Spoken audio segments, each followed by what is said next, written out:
조그만한 목수일을 할 일이 생겼습니다. 집에서 자그만한 이런저런 작은 일을 할 적에는 그저 망치나 톱이나 이런 거 들고 그냥 하면은 됐지만 이번에는 좀 특별한 공구가 필요한 일을 하게 됐습니다. 그 몰딩을 가지고 프레임을 만드는 일이었습니다. 이거는 그 손으로 쓰는 공구 가지고 하기가 무척 어렵습니다. 그래서 조금 좋은 공구를 좀 써야 합니다. 평상시에 잘 쓰지 않던 그런 여러 가지 전동 공구들을 꺼냈습니다. 제가 목수일 하는 것을 즐겨하는 것을 보고 우리 교우 중에서 그 전문 프로페셔널 공구를 취급하시는 분이 저한테 오래전에 이렇게 좋은 공구들을 좀 제공을 해 주신 게 있습니다. 그래서 이번 기회에 이렇게 다 꺼냈어요. 그걸 가지고 이렇게 톱으로 정확하게 자르고 또 이런 작업을 하다가 나중에 이제 그 몰딩 프레임을 짜 맞추려면 그 피니시 네일을 박는 그 압축 공기로 쏘는 네일건이 필요합니다. 총으로 된 쏘는 게 필요합니다. 그래야지 깨끗하게 못이 박힙니다. 그래서 그 네일건을 꺼냈고 그것도 아주 좋은 거 프로들이 쓰는 좋은 것을 아껴뒀다가 꺼냈습니다. 그리고 그걸 쓰려면 에어 컴프레서가 있어야 돼요. 그래서 에어 컴프레서도 한동안 쓰지 않던 걸 꺼냈습니다. 이게 쇳덩어리 엄청 무거워가지고 그거 한번 꺼내려면 허리 조심을 해야 될 무거운 건데 꺼냈습니다. 그리고 호스를 연결을 했어요. 스위치를 켰습니다. 그리고 작업을 다 한 다음에 이제 못을 박아서 마무리를 할 때가 됐는데 그 네일건을 들고 못을 박으려고 방아쇠를 탁 당겼는데 딱 하고 못이 나오는 게 아니라 픽 하고 바람만 나오고 치는 겁니다. 또 눌렀는데도 안 나와요. 이게 너무 오래 안 써서 그런가? 가지고 다시 다 열어서 기름도 좀 바르고 그리고 또 했는데 또 픽 바람만 나와요. 못이 제대로 안 들어가서 그런가? 다시 뺐다가 다시 넣어서 제대로 타이트하게 꽉 맞게 넣었는데도 그래도 못은 안 나오고 픽픽거리기만 해요. 이상하다. 그러다가 컴프레서를 봤습니다. 컴프레서를 보니까 압력, 공기 압력이 올라가지를 않습니다. 이게 그래도 최소한 75 psi는 올라가야 되는데 이게 50도 안 올라가서 40 정도에 머물러 있습니다. 그러니까 제 기능을 못하는 겁니다. 충분한 압력으로 못을 쏴줘야 되는데 압력이 나오지 않으니까 그러니까 바람만 픽하고 못을 쳐주는 힘을 만들어내지 못한 겁니다. 그래서 다른 거 다 했는데 마지막에 그 피니시 네일건이 말을 안 들어서 마무리를 못할 형편이 되어버렸습니다. 이게 왜 이렇게 됐나? 이게 쉽게 고장나는 게 아닌데 그래서 열심히 봤습니다. 에어 컴프레서는 워낙에 단순한 기계이기 때문에 무게만 잔뜩 나갔지 기계는 단순하기 때문에 뭐 어디 특별하게 고장날 게가 없습니다. 그런데 가만히 들여다보니까 호스를 꽂는 그 레귤레이터 밸브에 새요. 조금 많이도 아니고 그냥 새요. 조금 새는데 새는 바람의 양은 공기의 양은 많지 않은데 조금 새는 바람에 압력은 뚝 떨어졌어요. 그래서 결국 쓸모가 없게 됐습니다. 교회의 쓸모는 어디 있습니까? 늘 하진 않더라도 하나님께서 그 공구가 아니면 다른 공구로 대신할 수 없는, 교회가 아니면 다른 어떤 것으로도 대신할 수 없는, 교회만이 감당할 수 있는 교회의 기능이 무엇입니까? 전도입니다. 복음 전하는 겁니다. 불신자에게 복음을 전해서 한 명이라도 더 구원하는 일입니다. 그런데 교회의 본분은 전도다라고 하면 그 다음에 진도가 잘 안 나갑니다. 그렇지. 거기서 끝납니다. 조금 더 구체적으로 그 의미를 살펴야 합니다. 구체적으로 전도하기 위해서 교회가 해야 될 일이 뭡니까? 복음을 전하기 위해서 교회가 하나님께서 명하실 때마다, 기회를 주실 때마다 교회로서, 또 한 사람의 성도로서 전도한다는 차원이 아니라 교회의 일원으로서 감당해야 될, 없어서는 안 될 기능이 무엇입니까? 그것은 복음의 장벽을 뚫는 일입니다. 전도란 뭔가요? 믿지 않은 사람한테 복음을 전하는 겁니다. 그렇기 때문에 전도는 믿지 않는 사람한테 찾아가야 합니다. 믿지 않는 사람한테 찾아가려면 나와 그 믿지 않는 사람의 간격에, 그리고 그 틈에 장벽을 허물어야 합니다. 멀리 있다면 멀리 가야 되고, 문화적인 장벽이 있다면 문화적인 장벽을 무너뜨려야 합니다. 더 나아가서 그들에게 찾아간 후에 그들의 귀가 막혀 있으면 어떡합니까? 마음이 닫혀 있으면 어떡합니까? 그들의 생각이 막혀 있으면 어떡합니까? 그러면 복음에 귀를 기울이지 않습니다. 복음을 받아들이지 않습니다. 복음에 관심이 없습니다. 그것도 장벽이죠. 그 장벽을 무너뜨려야 합니다. 그렇지 않으면 복음을 전해서, 전도해서 영혼을 건지는 교회의 본질적인 기능을 수행할 수 없게 됩니다. 사도행전에서 양적인 성장의 사건들을 하나하나 살펴보고 있습니다. 지금까지 우리가 살펴보았던 양적인 성장의 사건들은 공통점이 있습니다. 그때까지 있었던 복음의 장벽을 허무는 겁니다. 이 땅에 한 번도 교회가 세워지지 않았을 때, 이 땅에 처음으로 교회가 세워질 때, 하늘에 있던, 하나님 보좌 앞에 있던 교회가 이 땅에 내려오기 위해서 하늘과 땅 사이에 장벽이 뚫렸습니다. 그게 오순절날 사건입니다. 그 다음에 성도들의 구별된 신앙생활을 통해서 수많은 사람들이 예수를 믿게 됐습니다. 그건 뭔가요? 개인적인 영역의 벽이 뚫린 겁니다. Private sphere가 깨진 겁니다. 이웃 사람과 나 사이에 개인적인 장벽이 무너지기 시작한 거예요. 그게 셀교회를 통해서, 개인적인 교제를 통해서, 이웃과의 교제를 통해서 그게 무너져 나갑니다. 그러다가 세 번째로는 성전 비문의 안전뱅이를 일으킵니다. 성전 비문의 안전뱅이를 일으킴으로써 어떤 일이 벌어졌어요? 예루살렘 성에 있는 토백이들이 남자 5,000명이 예수를 믿게 됩니다. 왜 그런 일이 벌어졌습니까? 하나님께서 센세이셔널한, 충격적인 미디어를 가득 채우는 사건을 일으키신 겁니다. 왜요? 그렇게 해야 예루살렘에 오랫동안 토백이로 살고 있었던, 그래서 유대교가 최고고 유대교의 신앙이 최선이라고 믿고 거기에 열심을 내고 있었던 사람들한테 복음이 들어갈 수 있는 틈이 생긴단 말이죠. 그 다음에 아나니아와 삽비라 사건이 벌어집니다. 그것을 통해서 대중, 불특정 대중에 폭넓게 복음이 전해지는 일이 가능해졌습니다. 어떻게 해요? 교회가 존경을 받습니다. 교회가 두려움의 대상이 됩니다. 교회의 지도자들이 교회 밖에 있는 사람들로부터 존경을 받고 경외함을 받게 됩니다. 그걸 통해서 교회의 명성이 생기고, 그리고 교회 밖에 있는 세상 사람들한테서도 교회가 존경을 받게 되면서 불특정 다수가 교회에 들어오게 됩니다. 그러면 이제 남아있는 장벽이 뭔가요? 어떤 장벽이 남아있습니까? 오늘 우리가 함께 본 사도행전 6장 7명을 세우는 7집사, 소위 7집사를 세우는 본문입니다. 그런데 이 바로 앞에 5장에 보면 아나니아와 삽비라 사건이 있고 나서 많은 사람들이 교회에 더해지고 난 다음에 계속 이어서 사도들을 통해 기적과 표적들이 등장하게 되고, 그리고 그것을 대제사장들과 사두개인들, 그리고 대제사장 옆에 있던 사람들이 시기합니다. 그래서 사도들을 옥에 가둡니다. 그 밤에 천사가 나타나서 사도들을 풀어줍니다. 그 다음날 뒤집어지죠. 난리가 나죠. 어디로 갔는가? 그들을 다시 잡아들입니다. 그리고 이번에는 공식적으로 재판정에 세웁니다. 공회 앞에 세웁니다.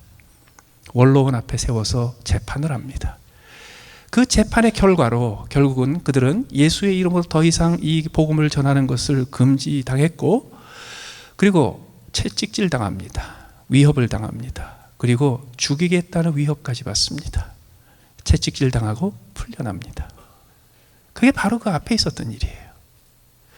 다시 말해서 그때까지 다양한 방법을 통해서 하나님께서는 다양한 사람들한테 복음을 전하게 하시다가 장벽이 딱 생겼습니다. 어떤 장벽이에요? 대제사장들과 그 대제사장 주변에 있는 예루살렘에서 권력을 쥐고 있는 사람들, 정치와 경제와 종교의 모든 권한과 권력을 한꺼번에 쥐고 유대 지역을 다스리고 있었던 통치자 집단을 복음의 장벽이 가로막고 있었던 겁니다.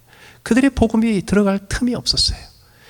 그런데 오늘 본문의 마지막에 어떻게 됩니까? 사도행전 6장 7절에 보시면 하나님의 말씀이 점점 왕성하여 예루살렘에 있는 제자의 수가 더 심히 많아지고, 이게 굉장히 재미있는 표현입니다. 심히 많아지고. 그 다음에 허다한 제사장의 무리도 이 도에 복종하니라.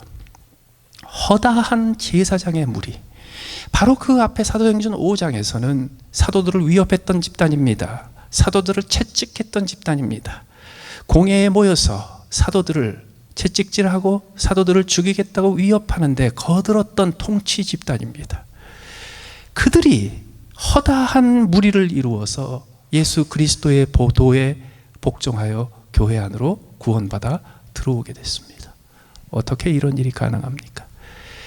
바로 이 복음의 장벽을 뚫기 위해서 하나님께서 일으키신 사건이 6장 1절부터 6절 사이에 나오는 7명의 집사들을 세운 사건입니다. 그 사건의 본질이 무엇입니까? 이것은 조직 혁신입니다. 조직이 혁신된 겁니다.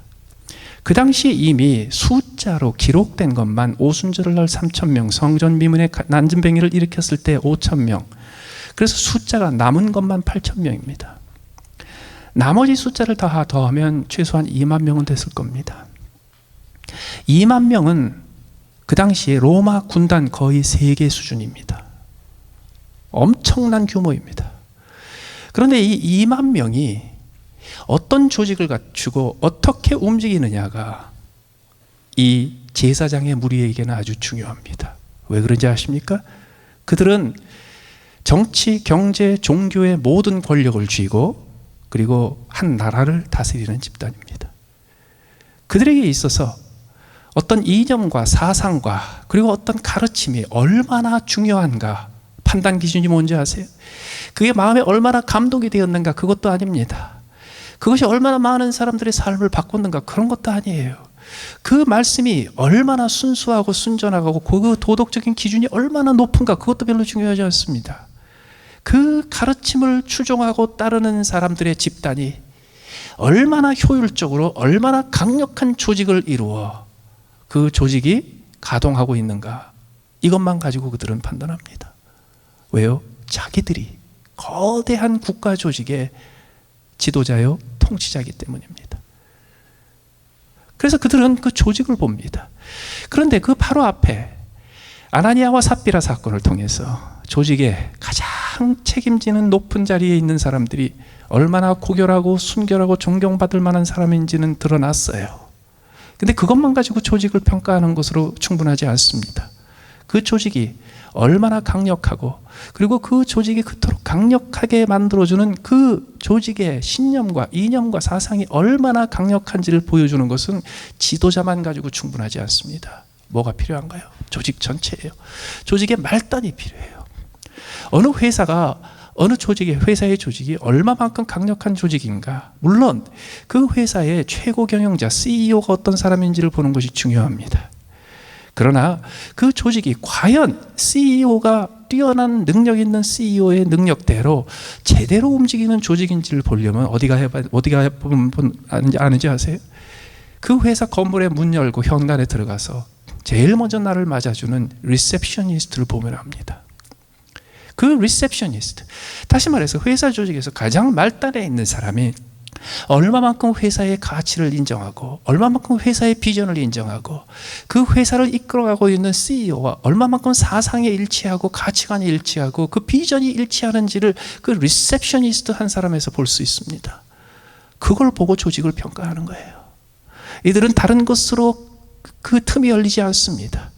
그들은 온갖 화려한 철학과 종교와 온갖 교파들의 가르침들을 다 들었습니다. 그들의 마음을 열고 그들의 관심을 여는 길은 오직 하나밖에 없어요. 그들도 깜짝 놀랄 만큼 수준 높은 조직의 효율성을 보여주는 겁니다. 그게 오늘 본문의 내용입니다. 어떻게 그게 가능했습니까? 1절부터 살펴보는데요. 먼저 한 가지 짚고 넘어갈 것이 있습니다. 여태까지 하나님께서 예루살렘 교회의 숫자적인 증가를, 성장을 허락하실 때 거의 빠짐없이 성령의 간섭이 있었습니다. 예수 그리스도 이름의 권세를 통한 직접적인 성령의 역사들이 있었습니다. 오늘 본문에는 그게 없습니다. 오늘 본문에 7명의 일꾼들을 세우는 과정에서 성령께서 직접적으로 개입했다는 말이 없어요. 성령의 음성을 들었다는 말도 없어요. 예수 이름의 권세로 어떤 표적과 기적이 벌어진 일도 없습니다.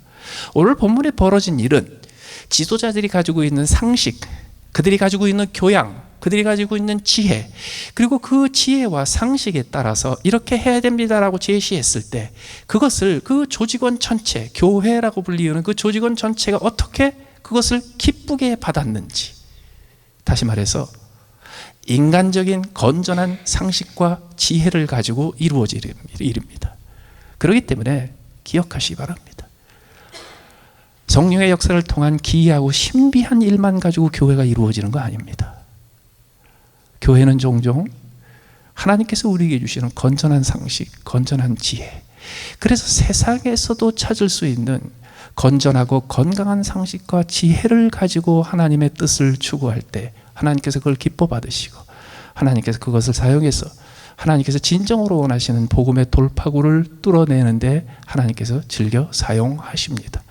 그럼 어떤 지혜요? 어떤 절차였습니까? 1절에 먼저 보십시오. 그때의 제자가 더 많아졌는데 헬라파 유대인들이 자기의 과부들이 매일의 구제에 빠짐으로 히브리파 사람을 원망하니. 오늘 벌어진 사건은요, 교회 안에서 벌어진 심각한 내부 문제를 조직적으로 온 조직이 다 함께 동참해서 그것을 가장 효과적으로, 가장 아름답게 풀어낸 겁니다. 어떤 문제였습니까? 헬라파 사람들이 히브리파 사람을 원망한 겁니다. 그 당시 예루살렘 교회가 어떤 교회입니까? 예수님의 수제자 베드로가 지도하고 있던 교회예요. 그 밑에 12 사도들이 함께 힘을 모아서 엄청난 성령의 능력과 표적을 행했던 교회입니다. 예수님과 함께 3년을 지냈으며 예수님의 말씀을 그대로 간직하여 예수님께서 주신 권세와 권한을 가지고 강력하게 사역을 했던 놀라운 능력의 교회였습니다.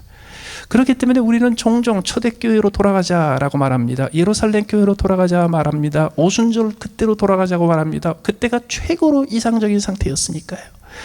그런데 그 당시 그토록 이상적인 초대교회, 일본 교회, 예루살렘 교회 사도들이 직접 목회를 하고 있었던 그 교회에 뭐가 있었어요? 원망이 있었습니다.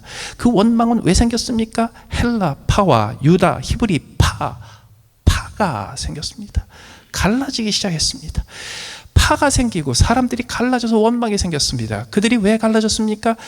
자기의 과부들이 매일의 구제에 빠짐으로.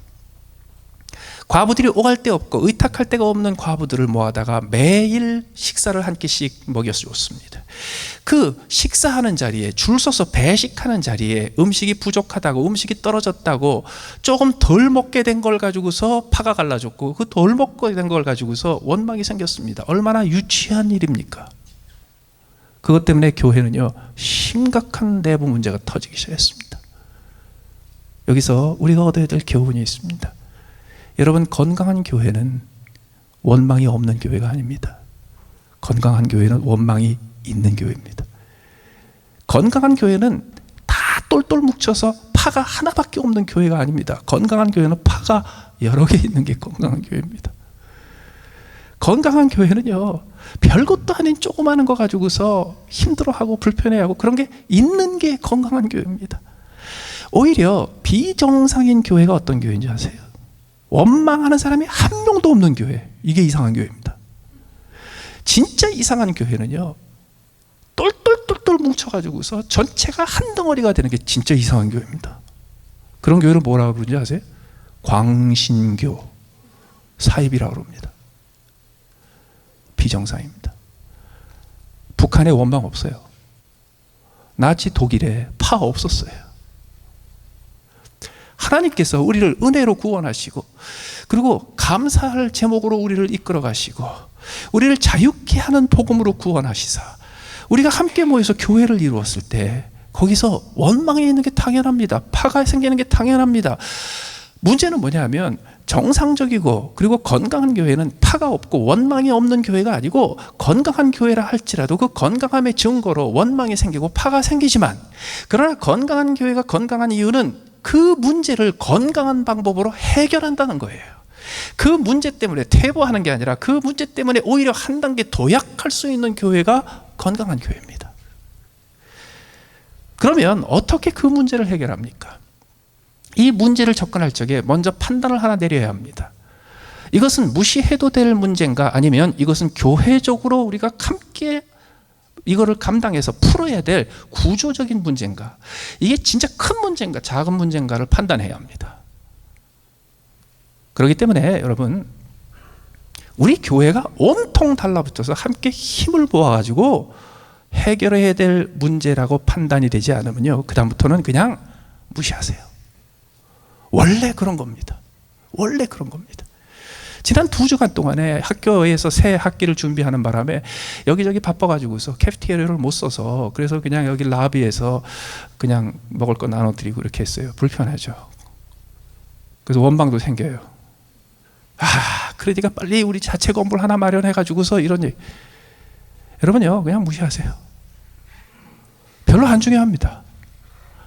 자체 건물 마련해가지고 가서 하면요, 여기 없었던 문제가 거기 또 생기고요, 여기서 안 생겼던 원망은 거기 가서 또 생깁니다. 그래가지고 쓸데없이 자체 건물 파, 빌리는 파 이렇게 나눠질 필요 하나도 없습니다. 안 중요합니다. 그런데 오늘 이 본문에서는 파가 갈라지고 그 원망한 것 때문에 더 한 단계 도약했단 말이죠. 그럼 우리를 도약하게 만드는 큰 문제가 뭐냐, 이거 판단을 할 줄 알아야 합니다. 조직이 건강하고 조직이 존경받을 만한 교회, 조직일 경우는 어떤 조직이냐면, 과연 이것이 우리가 기회로 삼을 만한 그런 위기냐, 아니면 이것은 우리의 발목을 잡을 뿐이지 이것은 우리가 빨리 떨쳐버리고 앞으로 전진해야 될, 무시해야 될 위기냐, 이거를 파악하는 게 중요합니다. 어떻게 파악할까요? 기준이 있습니다. 1절에 보시면, 그때에 제자가 더 많아졌는데, 제자가 더 많아졌는데, 이게 모든 문제의 근원입니다. 교인의 숫자가 더 많아져서 생긴 문제는 우리가 다 같이 관심을 가지고 해결해서 도약해야 될 문제입니다. 근데 교인의 숫자가 많아지지 않았는데 생기는 문제들은요, 그냥 무시해도 될 문제들입니다. 그냥 하던 대로 열심히 하면 되는 거예요. 이들은 그 문제의 핵심을 알았습니다. 그래서 이 문제는 그냥 넘어갈 문제가 아니라는 것을 알았습니다. 그래서 이것은 한두 사람이 열심히 해서 될 일이 아니고, 이것은 온 교회가 같이 걱정하고 같이 도전해서 같이 해결해야 될 문제라는 걸 알았어요. 그 다음에 어떻게 그 문제를 해결했습니까? 그들은요, 한두 사람이 해결한 게 아니라 온 교회가 같이 동참하게 했습니다. 12사도가 모든 제자를 불러 이르되, 모든 제자 전 교인을 불러 이르되, 우리가 하나님의 말씀을 제쳐놓고 접대를 입사하는 것이 마땅하지 아니하니, 형제들아, 우리 가운데서 성령과 지혜가 충만하여 칭찬받는 사람 7을 택하라. 우리가 이 일을 그들에게 맡기고 우리는 오로지 기도하는 일과 말씀 사역에 힘쓰리라 하니. 이거를 해결하는 과정에서 한두 사람의 뜻과 한두 사람의 실력으로 되지 않았습니다. 온 교회가 함께 동참했습니다. 5절에 보시면, 온 무리가 이 말을 기뻐하여. 그들은요, 그 지도자들에게만 맡겨놓지 않았습니다. 지도자들은 또 백성들에게만 맡겨놓지 않았습니다. 온 성도들이 할 일과 지도자가 할 일을 명확하게 나눴습니다. 어떻게 나눴을까요? 오늘 본문에 보면 12사도에게 성령이 임하사 성령께서 지혜를 주셨다, 이런 얘기 안 나와요. 12사도들이 함께 모여서 의논을 했겠죠. 그 의논하는 데서 자연스럽게 지혜가 모이고 자연스럽게 방향이 잡혔습니다. 그리고 그들이 그것을 온 교회에 제시를 했습니다. 그 제시했을 때 내용이 뭐였었나요? 12사도들은 말씀에 근거해서, 믿음에 근거해서 하나님의 인도하심을 믿고, 그리고 자기들이 가지고 있는 최선의 지혜를 동원해서 가장 지혜로운 안을 제시했습니다. 그 안에 특징이 하나 있습니다. 12사도가 할 일과 그리고 온 교인들이 할 일을 구별했습니다. 어떤 분들은요, 교회는 민주주의가 아니야, 교회는 신정주의야. 어떤 분들은 무슨 소리야, 교회는 민주정이지 신정이어서는 독재만 하는 거야. 여러분, 교회는 신정인 동시에 민주정입니다. 교회는 한 사람 한 사람이 다 하나님 앞에서 거룩한 제사장이요, 하나님 앞에서 스스로 책임질 수 있는 결정을 내릴 수 있는 자들이기 때문에요, 교회는 근본적으로 민주적입니다. 그러나 동시에 그 민주적인 절차를 지혜롭게 잘 인도함으로써 그 가운데서 하나님의 온전한 뜻이 이루어지는 것을 추구하는 것, 그래서 교회는 신정과 민주정이 한꺼번에 이루어지는 겁니다. 이것이 오늘 본문에서 등장한 일이에요. 이것이 오는 모든 시대의 교회들이 본받아야 될 교회의 의사결정 과정입니다. 그것을 외부에서 보는 거예요. 저 2만 명이 넘는 거대한 조직이 내부적으로 생긴 갈등과 내부적으로 생긴 충돌과 내부적으로 생긴 지도자들 간의 갈등을 어떻게 해결하는가, 그것을 보고 밖에 있는 사람들이 감동을 받는 거예요. 그때 그 과정을 거쳐 어떤 일이 벌어졌습니까? 12사도와 7명이 역할이 딱 분배가 됐습니다. 이 역할의 분배를 여러분들 이해를 하셔야 합니다. 어떤 분들은 오늘 이 본문을 근거해서 항상 이렇게 얘기합니다. 그렇기 때문에 목사는 항상 말씀과 기도에 전념하고 집사들이 항상 공개하고 행정하고 봉사하는 일을 맡아야 된다고. 맞는 점도 있고 틀린 점도 있습니다. 첫째, 오늘 본문에 보시면 7 집사라는 말이 안 나옵니다. 오늘 본문에 등장한 이 7 사람들은 집사라는 특수한 직책을 위해서 뽑힌 사람들이 아니에요. 사도들이 했던 역할을 나눠 맡기 위해서 뽑힌 사람들입니다. 다시 말해서 사도들과 동급의 사람들입니다. 그래서 사실 중동 지역에 가면 이 7명은 다 사도라고 불리웁니다. 디컨이라고 안 부릅니다. 다 사도라고 불리웁니다.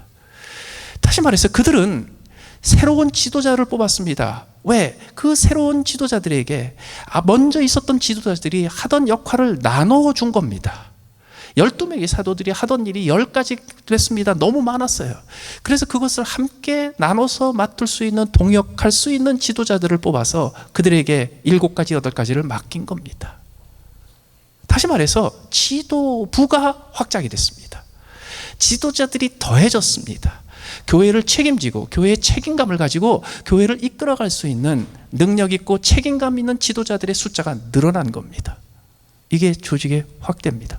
그러나 단순히 지도부만 늘어났다고 다 되는 게 아니에요. 지도부가 숫자가 늘어나면 오히려 무질서해질 수 있습니다. 그 가운데 역할의 분명한 분배가 이루어졌어요. 이게 구조조정이라고 그래요. 그럼 어떻게 역할이 갈라졌습니까? 어떤 분들은요, 그것이 기도와 말씀이라는 영적인 사역과 그리고 공개라는 행정 또는 봉사의 몸으로 때우는 사역으로 갈라진다고 얘기하죠. 꼭 그렇지만은 않습니다. 특별히 오늘 본문의 문맥에서는 그런 의미를 가지고 있지 않습니다. 다시 한번 보십시오. 6장 4절에 우리는 오로지 기도하는 일과 말씀 사역에 힘쓰리라 했죠. 기도하는 일과 말씀 사역이라고 했습니다. 이 말씀 사역의 의미가 뭘까요? 말씀 사역이 그러니까 일주일 내내 설교 준비하고 그리고 설교하고 말씀을 가르치는 일에 전념하라고 꼭 그것을 의미하지 않습니다. 예를 들어서 6장 2절에도 나와요. 12사도가 모든 제자를 불러 이르되 우리가 하나님의 말씀을 제쳐놓고 접대를 일삼는 것이 마땅치 아니하니.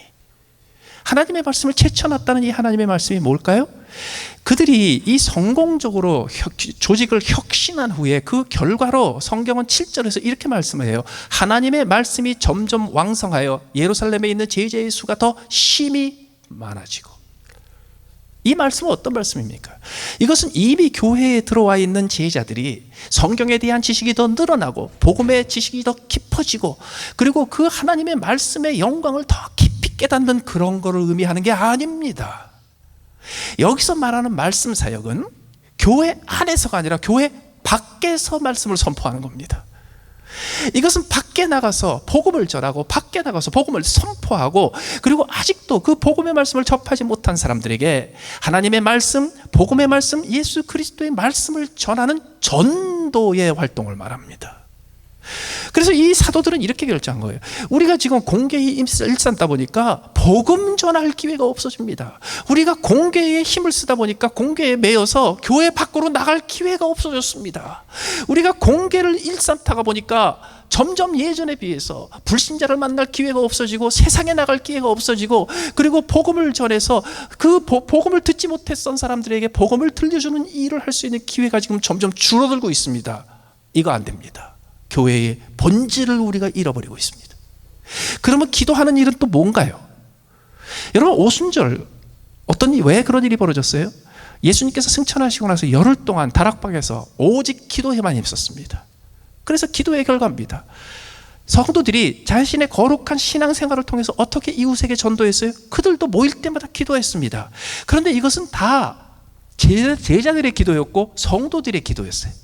그런데 본문에 보시면 사도들이, 일반 제자들 말고, 일반 성도들 말고 특별히 12사도들이 기도했던 모습이 나옵니다. 제일 먼저 어디서 나오는지 아세요? 사도행전 3장에 성전 미문에 앉아있던 안진뱅이를 일으키던 그때입니다. 그들이 왜 그 시간에 오후 3시쯤에 성전에 들어갔었나요? 기도 시간 때문에 들어간 겁니다. 사도들이 개인적으로 기도했던 장면이 처음으로 나오는 것이 사도행전 3장의 성전 미문에 안진뱅이를 일으킨 사건입니다. 무슨 뜻인가요?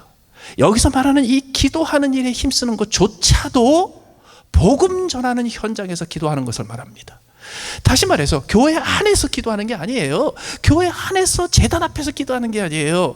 이것은 복음의 현장에서, 불신자들이 사는 현장에서 그들에게 복음을 전하고 그들에게 예수 그리스도의 이름의 권세를 선포하고 그 이름의 권세로 표적과 기적을 행하여 사탄을 굴복시키고 귀신을 내어 쫓고 그리고 병자를 낫게 하는 그 복음의 최일선에서 하는 기도를 의미합니다. 결론적으로 무슨 의미일까요? 사도들은 정신을 번쩍 차린 겁니다. 우리가 본질을 잃어버리고 있었다. 우리가 교회의 가장 중요한 기능을 소홀히 하고 있었다. 우리는 나가야 됩니다. 우리는 나가서 복음을 전해야 합니다. 우리는 세상에 나가야 합니다. 우리가 세상에 나가서 복음을 전할 수 있도록 여러분, 우리를 좀 도와주십시오. 그동안에 우리가 교회 안에 매여서 일하고 있었던 그것을 좀 감당해 주십시오. 우리가 더 밖으로 나갈 수 있게. 이것이 위기를 맞은 모든 조직의 혁신의 본질입니다. 본질로 돌아가는 것이고, 가장 책임 있는 지도자들이 본질에 집중하는 겁니다.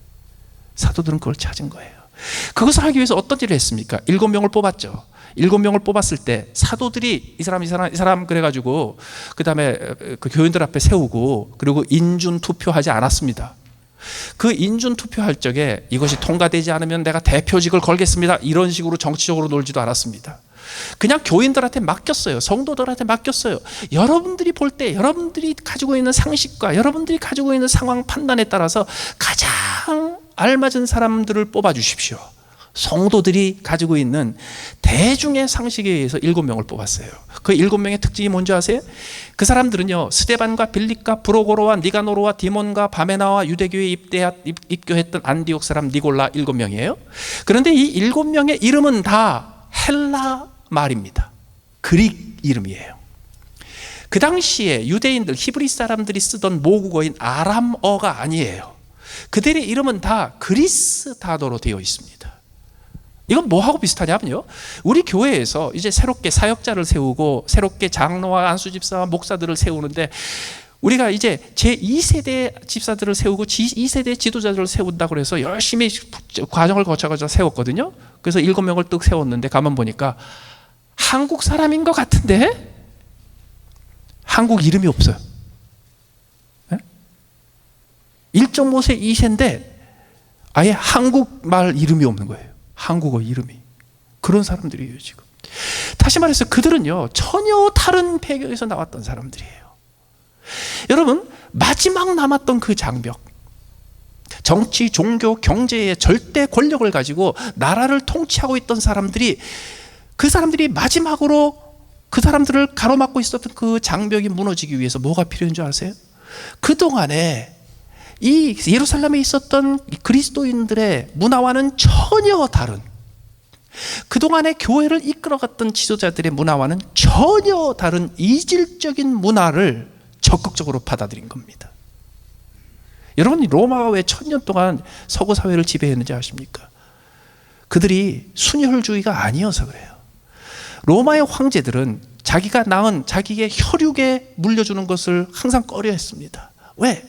혈육 중에서 고르면 무능한 애가 나오기가 쉬워요.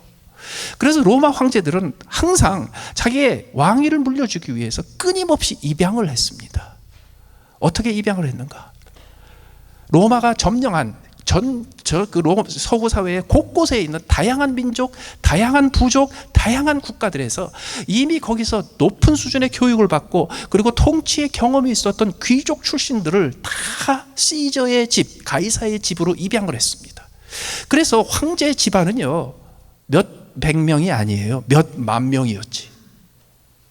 그게 다 한 집안이에요. 그래서 다 가이사라는 패밀리 네임, 가이사라는 성을 다 줘버렸습니다. 조선시대도 그렇고 옛날 신라시대도 그렇고요.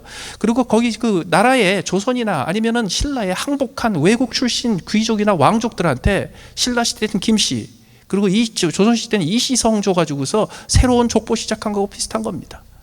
수천 수만의 다양한 통치 집단, 다양한 문화권의 사람들을 황제의 집안에 입양을 시켰습니다.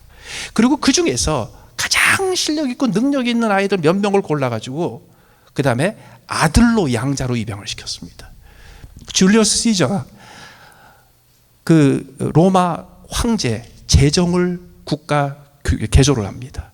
그래서 공화정에서 재정으로 바꿉니다. 그런데 줄리어스 시저가 첫 번째 황제가 되진 않아요. 암살당해서.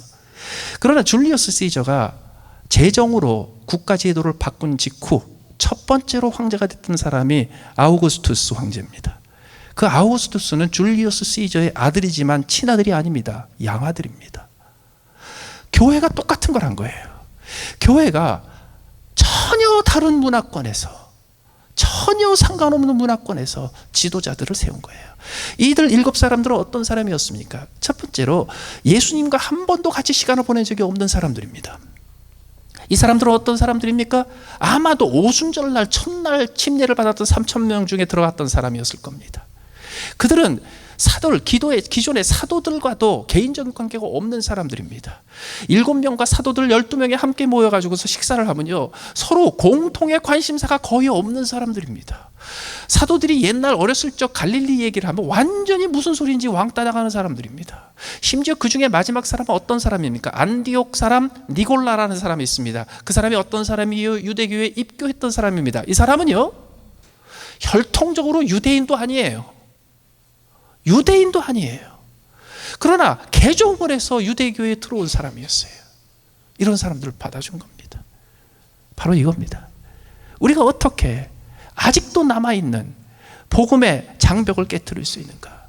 우리 안에서 먼저 문화의 장벽을 깨트려야 합니다. 세대의 장벽을 깨트려야 합니다. 내가 편한 것, 내가 익숙한 것 과감하게 포기해야 합니다.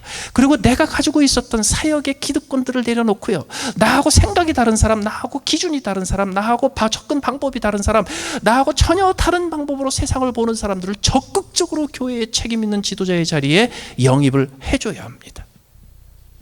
그것이 그들이 조직을 새롭게 개혁했고 혁신했던 가장 근본적인 방법이었습니다. 그 결과로 허다한 제사장의 무리가 이 도에 복종했습니다. 왜 복종이라는 단어를 씁니까? 여러분, 세상에서 마지막으로 복음을 전해야 될 사람들 어떤 사람들인 줄 아세요? 이 제사장들 같은 사람들이에요. 세상의 권세와 영향력을 다 가지고 있는 사람들이에요. 그들은요, 모든 것을 복종 아니면 복종하느냐 복종을 받느냐로 판단합니다. 다시 말해서 권세가 있느냐 없느냐로 판단합니다. 그들이 볼 적에 이 나사렛 예수를 따르는 이 그리스도인들이라는 사람은요, 저 갈릴리 출신들이 이끌어오는 오합지졸에 불과했습니다. 그들이 아무리 도덕적으로 우월하고 아무리 존경을 받고 그들이 가르치고 있는 그 가르침의 철학의 수준이 아무리 높다고 할지라도 그들에게 복종할 사람들이었지, 제사장들이 그들에게 머리 숙이면서 복종할 대상들이 아니었어요.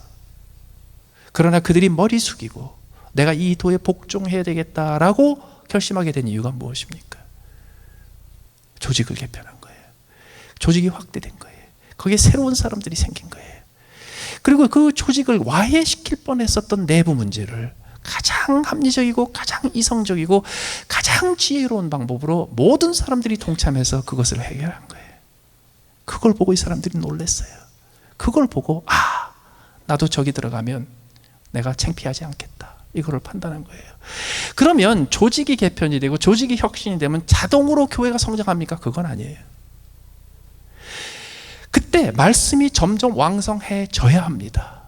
자, 다시 말해서 예수 믿는 것은 아직도 복음을 들어야지 가능한 일이고, 예수 믿는 것은 예수 그리스도의 성령의 역사가 없으면 불가능한 일입니다. 근데 문제가 어딘지 아십니까? 그들은요, 문을 닫아 걸고 있어요. 귀를 막고 있어요. 마음을 막 닫아놓고 있어요. 애초에 관심이 없어요. 그들은 애초에 복음을 들을 수 있는 길을 막아놓고 문을 닫아놓고 벽을 차단하고 있었던 사람들이에요. 그들에게 뭐가 필요한지 아세요? 복음이 비집고 들어갈 수 있는 틈이 필요해요. 그들이 귀를 조금이라도 열어서 귀 기울일 수 있도록 틈을 만드는 것이 필요해요. 그들의 마음이 조금이라도 열려서 관심을 갖도록 하는 일이 필요해요. 그게 무엇인가요? 조직의 혁신이에요. 조직의 확장이에요. 그리고 그 조직이 다시 한번 정비돼서 하나님께서 교회를 세우신 그 본질로 다시 집중하여 다른 군더더기를 다 떼어놓고, 그리고 그 본질에 온 조직이 힘껏 집중하는 것을 보여주는 거예요. 그럴 때 비로소 국가 단위의 거대한 조직을 책임졌던 사람들의 관심이 시작됩니다. 마음이 열리기 시작합니다. 그들이 와서 듣기 시작합니다. 그들이 불러서 이야기를 해달라고 부탁을 하기 시작합니다. 그때부터 열려요. 한몸교회가 이 역할을 감당할 수 있다고 믿습니다. 숫자하고 상관없습니다. 여러분, 거대한 제방을 무너뜨리기 위해서 거기다가 벙커 버스터 같은 몇천 톤의 몇천 파운드의 폭탄을 떨어뜨려야 되나요? 꼭 그렇지 않아요. 조금만한 틈만 하나 생기면 곧 무너져요. 작은 틈 하나만 생기면, 복음은 거대한 폭포수와 같고 강물과 같아서요, 그 틈을 벌리고 벌려서 결국은 거대한 강물에 휩쓸려가게 만들어요. 그렇기 때문에 이것은 그 당시에 2만 명, 3만 명, 4만 명을 헤아리고 있었던 거대한 예루살렘 교회만 해당되는 숙제가 아닙니다. 이것은 모든 성도들, 모든 교회에게 똑같이 요구되는 숙제입니다. 우리 교회에서 이 부담을 가졌으면 좋겠어요. 우리 교회에서 우리 교회의 본질로 돌아가고, 우리 교회의 본질에 다시 한번 집중해서 우리 앞에 아직도 남아있는 세상에 복음을 전하는 데 방해가 되는 복음의 장벽들을 헤아려서 그 장벽에 조그만한 균열이라도 갈 수 있도록 우리 교회가 그 역할을 감당할 수 있으면요, 우리 교회의 역할을 통해서 그 다음부터는요, 그 틈이 점점 커지고 점점 넓어져 가지고 이제는 그 거대한 장벽이 한꺼번에 무너져서 제자의 수가 더 심히 많아지고 허다한 제사장의 무리도 예수 그리스도의 복음으로 돌아오는 일이 가능해지리라고 믿습니다. 같이 한번 기도하시겠습니다.